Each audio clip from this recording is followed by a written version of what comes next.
नमस्कार साथियों, मैं हूं दिलीप सिंह चौहान और आपका स्वागत है Dilip Singh lectures YouTube channel पर।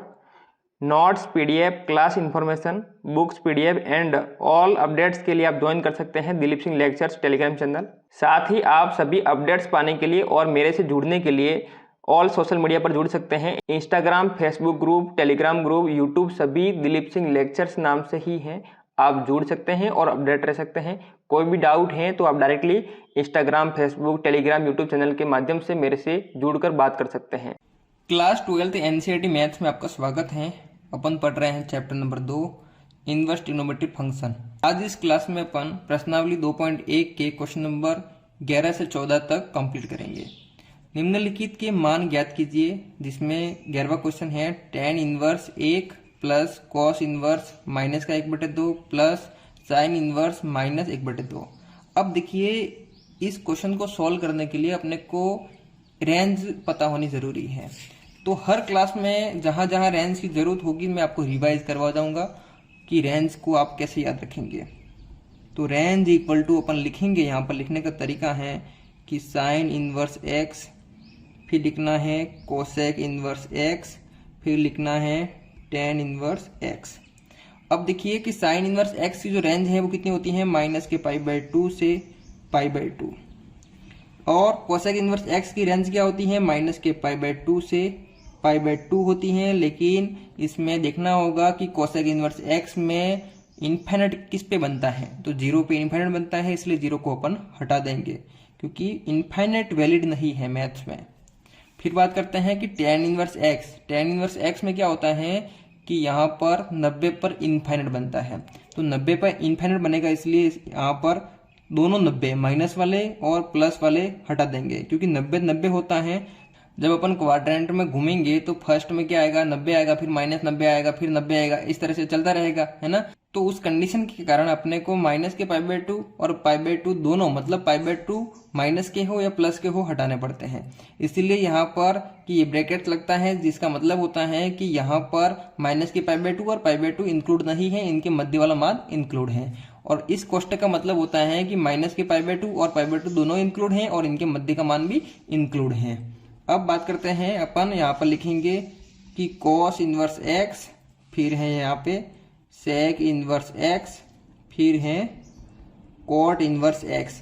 यहाँ पर देखिए कि यहाँ पर रेंज याद करने का तरीका भी ये है और कुछ फॉर्मूले हैं जो इसी पैटर्न पे काम करते हैं, तो इसलिए आप ध्यान रखिएगा क्योंकि अब थोड़ा आगे बढ़ूंगा तो मैं फॉर्मूले बताऊंगा, वो भी इसी पैटर्न पर हैं। अब इसकी बात करता हूँ कि कॉस इनवर्स एक्स की जो रेंज है वो कितनी होती है, 0 से पाई। अब यहाँ पर सेक इनवर्स एक्स में 0 से पाई होती है, लेकिन पता करना होगा कि इसमें किस एंगल पर क्या होता है। सेक में अगर देखें अपन कि किस एंगल पर इन्फिनिट बनता है, तो 90 पर बनता है, तो π/2 को मैं माइनस कर दूंगा। बात समझ में आ गई।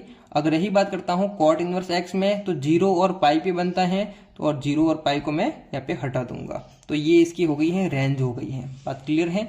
अब बात करते हैं अपन कुछ फॉर्मूले की, जैसे कि यहाँ पर मैं समझा देता हूँ कि साइन इनवर्स -x हो, यहाँ पर कोसेक इनवर्स -x हो, फिर है टेन इनवर्स अगर -x हो, तो उस कंडीशन में क्या होता है, ये तीनों क्या करते हैं कि माइनस को बाहर फेंक देते हैं, तो माइनस और लिखा जाता है कि साइन इनवर्स x।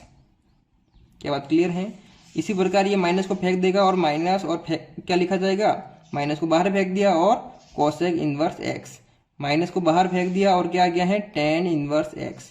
इसी तरह यहाँ पर क्या हो जाएगा, फाइनली देखना, अपन लिखेंगे यहाँ पे कि कॉस इनवर्स -x, फिर लिखेंगे यहाँ पर कि सेक इनवर्स -x, फिर लिखेंगे अपन कि कॉट इनवर्स और -x।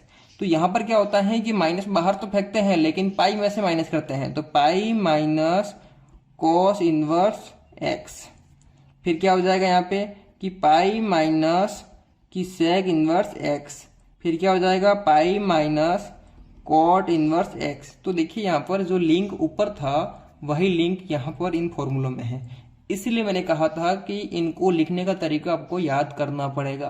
2-3 बार जैसे मैं लिखवाता हूँ वैसे आप लिखते जाएंगे, आपको याद हो जाएगा। अब करते हैं क्वेश्चन नंबर 11। तो क्वेश्चन नंबर 11 है, इसके मान निकालने हैं। Tan inverse 1 plus cos inverse minus का 1/2 प्लस साइन इनवर्स माइनस का 1/2। अब यहाँ पर समझना होगा आपको कि कैसे करना है। सबसे पहले अपन क्या करेंगे, पहले क्या होता था कि अपन मानते थे कि लेट इक्वल टू ये पूरा मान लो, तो आज भी वैसे ही करना है। मान लेंगे कि लेट कि y बराबर क्या हो जाएगा कि tan इनवर्स 1 फिर प्लस कॉस, पहले क्या था 1 था, अब क्या है मिक्स में है, क्या फर्क पड़ेगा, काम तो वैसे ही करना है। कॉस इनवर्स माइनस का 1/2 फिर प्लस साइन इनवर्स क्या हो जाएगा माइनस का 1/2। अब क्या करना है कि जिसके अंदर माइनस है उसको हटाओ, प्रोसेस कर दो। तो y बराबर ये तो एज इट इज आएगा क्योंकि इसमें माइनस है नहीं, tan इनवर्स 1 हो जाएगा। अब देखो इसमें माइनस बाहर आता है तो क्या होता है, अभी जस्ट बताया था, ये माइनस बाहर तो फेंकेगा लेकिन पाई में से फेंकेगा, तो प्लस में क्या हो जाएगा कि पाई माइनस कॉस इनवर्स और कितना हो गया है 1/2। ये क्या करता है, सिंपल माइनस बाहर फेंक देता है, तो माइनस कितना हो जाएगा कि साइन इनवर्स और कितना क्या है 1/2। अब क्या करना है, अपने को टेबल के अंदर जाना है और देखना है कि tan में एक मान किसका होता है, मतलब किस एंगल पर होता है। कॉस में 1/2 किस एंगल का मान होता है, साइन में 1/2 किस एंगल का मान होता है। जिसका मान पता लग जाए वो यहाँ पे एक की जगह पुट कर दो, फाइनली मान आ जाएगा।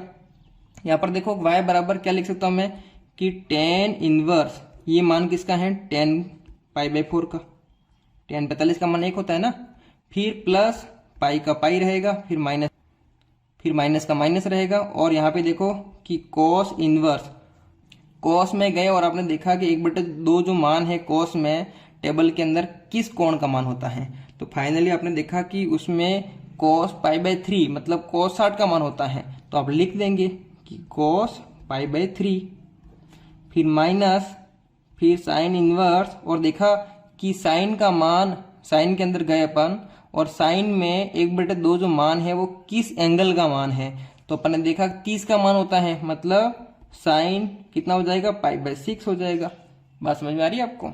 अब इनको सॉल्व करना है, फाइनली काम खत्म हो गया कि tan इनवर्स से tan खत्म रहा क्या π/4, फिर प्लस का प्लस पाई का पाई, फिर माइनस का माइनस, कॉस इनवर्स से कॉस खत्म, कितना आ जाएगा π/3 आ गया। बात क्लियर है। फिर माइनस का माइनस, साइन इनवर्स से साइन खत्म, क्या गया है π/6 आ गया है।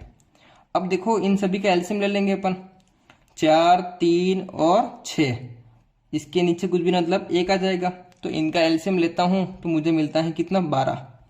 बात क्लियर है। तो 4 का भाग 12 में 3 बार गया तो 3 × पाई 3 पाई हो गया, फिर प्लस 1 का भाग 12 में 12 बार गया तो यहाँ पे कितना आ जाएगा 12 पाई, फिर माइनस का माइनस है, 3 का भाग इसमें कितनी बार किया 4 बार, तो 4 × पाई 4 पाई हो गया, फिर माइनस का माइनस, फिर देखो यहाँ पे कि 6 का भाग इसमें कितनी बार किया 2 बार, 2 × पाई कितना हो गया है 2 पाई। अब देखो थोड़ा सा और आगे बढ़ते हैं अपन, तो y बराबर क्या मिलेगा अपने को, नीचे तो है 12। अब देखो जो प्लस का है उसको जोड़ दो, तो 3 और 12 कितना हो गया है 15, तो 15 पाई हो गया है, माइनस देखो 4 पाई और 2 पाई कितना हो गया है 6 पाई, तो 15 में से 6 निकालेंगे तो 9 पाई, 9 पाई बटे कितना है 12 है, कैंसल आउट हो रहा है, ये कैंसल आउट हो रहा है 3 से, तो 3 से कटेगा 3 बार और 3 से कट गया है 12 4 बार, तो फाइनली यहाँ पर कितना हो गया है कि 3 π/4, तो ये इसका आंसर हो जाएगा। अब यहाँ पर देखिए अपन रेंज तो देखने के रहे नहीं क्योंकि सबका मिक्स है, इसलिए यही इसका आंसर हो जाएगा। रेंज कहाँ देखी जाती है, अपन जब अलग अलग करेंगे, जैसे कि π/4 आया है तो ये रेंज में है, फिर अपन ने देखा कि इसका मान अगर सोल्व आउट करते हैं 2π/3 है, ये भी रेंज में है, इसका देखा अपने कितना है π/6 है माइनस का, तो ये भी रेंज में है, तो इस तरीके से देखा जाएगा। मिक्स में रेंज नहीं देखते हैं, अलग अलग, जैसे इसका अपन अलग से देख सकते हैं, इसका अपन अलग से देख सकते हैं, इसका अपन अलग से देख सकते हैं। तो मुझे विश्वास है ये क्वेश्चन आपको अच्छी तरह से समझ में आ गया होगा। अगला क्वेश्चन है question number 12, cos inverse 1/2 plus 2 sine inverse 1/2। सबसे पहला काम मान लो कि लेट y बराबर कॉस इनवर्स 1/2 फिर प्लस 2 साइन इनवर्स 1/2। बात क्लियर है। तो देखिए पहला काम क्या होता है कि y बराबर मानना होता है, दूसरा काम ये है अगर माइनस का है तो माइनस को हटाओ, वरना टेबल के अंदर जाके देखो और मान पुट करो। तो यहाँ पर आप देखेंगे फाइनली यहाँ पर तो क्या हो जाएगा कि इनके जो मान है वो पुट करना है क्योंकि माइनस तो है नहीं, तो यहाँ पर फाइनली लिखेंगे अपन कि y बराबर कि कॉस इनवर्स अब कॉस के अंदर जाके देखा कि 1/2 किस कोण का मान होता है, तो अपन जानते हैं कि 1/2 जो है वो 60 डिग्री का मान होता है। 60 को लिखते हैं π/3, तो अपन लिखेंगे यहाँ पे कि cos π/3 का मान कितना होता है 1/2, फिर प्लस 2 का 2 और साइन इनवर्स का साइन इनवर्स। 1/2 मान किसका होता है साइन के अंदर, किस एंगल का मान है 30 का, 30 मतलब π/6, तो यहाँ पे लिखेंगे कि साइन π/6। तो y बराबर फाइनली लिख पाएंगे कि cos इनवर्स से cos खत्म, π/3 आ गया, फिर प्लस 2 का 2 है, फिर देखो कि साइन इनवर्स से साइन खत्म, तो यहाँ पर क्या आ जाएगा π/6 आ गया। कैंसल आउट हो रहा है यहाँ पे, तो कर देते हैं कि 2 से कैंसिल हुआ 6 कितनी बार 3 बार, तो यहाँ पर फाइनली क्या रहा कि इधर तो है π/3 प्लस इधर भी क्या है π/3, तो फाइनली π/3 कितने हैं 2 है, तो 2π/3 हो गया। उम्मीद है आपको ये समझ में आ गया होगा कि इसका फाइनली आंसर कितना है y बराबर 2π/3। अगला क्वेश्चन है क्वेश्चन नंबर 13, यदि साइन इनवर्स x बराबर y हो तो ऑप्शन 4 में से कौन सा सही है। अब देखने से पता लग रहा होगा कि साइन इनवर्स x की रेंज के बारे में बात कर रहा है। अपने को पता है कि साइन इनवर्स x की जो रेंज है वो कितनी होती है -π/2 से π/2, दोनों इंक्लूड हैं। तो यहाँ पर देखिए दोनों सेम है, अब कौन सा टिक लगाए, क्योंकि -π/2 यहाँ पर भी है और π/2 यहाँ पर भी है, दोनों जगह सेम है, लेकिन यहाँ पर साइन का अंतर है, तो जो साइन है उनको समझना होगा। अब देखिए इस साइन का मतलब ये होता है कि y का जो मान है वो -π/2 से बड़ा है और π/2 से छोटा है, समझ रहे हो, ये इसका मतलब हुआ। लेकिन इसका मतलब ये है कि y का जो मान है वो -π/2 से बड़ा है और -π/2 के बराबर है, मतलब -π/2 इसमें आ रहा है और इसमें -π/2 नहीं आ रहा है। तो अपने इस इधर भी यही हुआ कि π/2 आ रहा है लेकिन यहाँ पे π/2 नहीं आ रहा है, तो अपने तो -π/2 और π/2 दोनों आ रहे हैं, तो अपना आंसर जो है वो कौन सा हो जाएगा, बी हो जाएगा। के बात समझ में आ गई कैसे किया। तो ये एक टेस्ट हो गया आपके कि आपको रेंज याद है या नहीं। अब तो ऑरली कर लेते, लेकिन मैंने थोड़ा समझा दिया, अपन ने स्टार्टिंग में इसको सीखा था कि रेंज को याद कैसे करना है, उसके माध्यम से ये ऑब्जेक्टिव क्वेश्चन भी हो गया आपके। अगला क्वेश्चन है question number 14, tan inverse √3 minus sec inverse -2 का मान निकालना है अपने को। अब यहाँ पे आपको समझना होगा, क्या समझना है कि अपने को कोई घबराना नहीं है, ऑब्जेक्टिव ऑप्शन दे रखे हैं, अच्छी बात है, उसमें टिक मारना है, लेकिन तरीका जो है अपना पहले तक वही रखना है, वही होना चाहिए, तरीका तो एक ही होना चाहिए। तो मान लेंगे सबसे पहले कि लेट y बराबर क्या हो जाएगा कि tan इनवर्स √3 फिर माइनस sec इनवर्स -2। अब देखिए पहला काम है मानना, दूसरा काम है माइनस है, तो उसको हटा दो, तो y बराबर क्या आ जाएगा कि tan इनवर्स, यहाँ पे माइनस नहीं है तो एज इट इज लिखेंगे।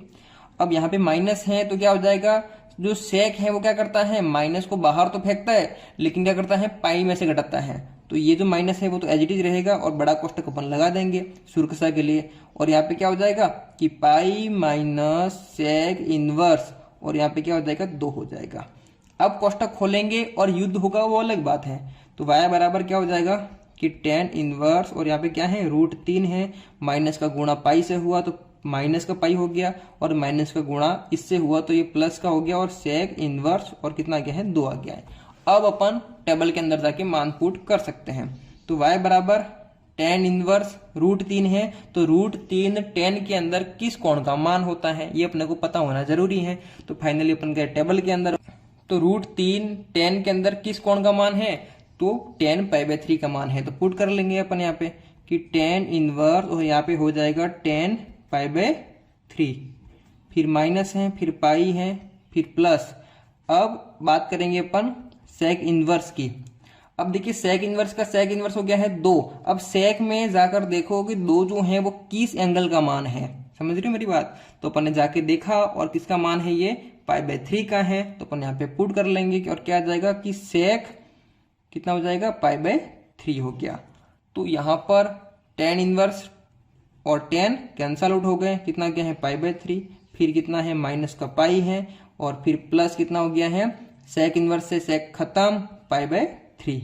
अब इसके अपन में कुछ भी नहीं, मतलब 1 है, तो इन तीनों का एलसीएम कितना क्या है 3, तो 3 का भाग 3 में एक बार गया, 1 का गुणा पाई से किया तो पाई, फिर माइनस, फिर 1 का भाग 3 में कितनी बार गया 3 बार, 3 का गुणा पाई से किया तो 3 पाई, फिर प्लस 3 का भाग 3 में एक बार गया, 1 का गुणा पाई से किया तो पाई।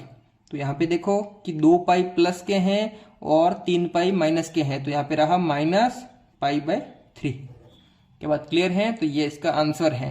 तो अपन देखेंगे ऑप्शन में, ऑप्शन बी अपना सही आंसर है। तो मुझे उम्मीद है मैंने 4 क्वेश्चन आपको यहाँ पे करवाए हैं 11 से 14 तक, आपको समझ में आए होंगे और अपनी प्रश्नावली 2.1 यहाँ पर खत्म हुई। अब आगे अपन कुछ फॉर्मूले पढ़ेंगे, इसके बाद में अपन प्रश्नावली 2.2 से पहले के जितने एग्जाम्पल हैं उसको सॉल्व करेंगे, फिर अपन प्रश्नावली 2.2 सॉल्व करेंगे। तो इस तरीके से अपनी क्लास रहने वाली है, 100% अपन कवर करते हुए आगे बढ़ेंगे। तो क्लास आपको अच्छी लगी है, वीडियो को लाइक करना, कमेंट्स करना, अपने दोस्तों को शेयर करना। मिलते हैं अगली क्लास में, तब तक जय हिंद, वंदे मातरम।